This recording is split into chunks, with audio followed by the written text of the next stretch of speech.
Ang impression kasi ng mga tao pag sa girl group, sapawan, inggitan, backstaban, ganon. Kasi kaming Bini, dumaan kami sa phase na ganon, pero ngayon, sobrang wala na. I appreciated the fact that we stayed together in one place for a long time kasi I feel like that's what made our bond this strong. We learned how to make the most while living together. That time, I'd rather have that than to be alone. Happy ako kasi binigyan ako talaga ni Lord ng 7 sisters. Itong Bini, silang 7.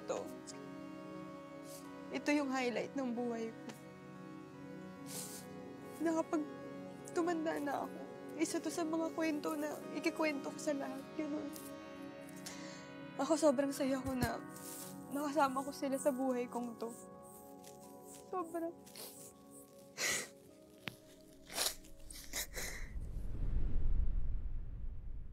Kahit tanungin niyo ako, wala akong best friend eh. Kasi wala, nag-struggle talaga ako sa ganung bagay before, which is sobrang swerte ko na nandyan yung girls na parang alam kong anytime, may masasandalan. Ano talaga, constant sila sa akin.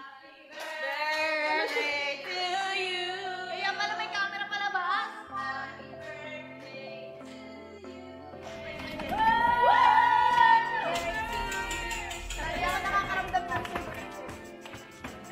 Yung mga birthdays ng bawat isa, yung girls, nag-e-effort sila. Doon ko naramdaman na pamilya na yung touring talaga nila. Happy birthday!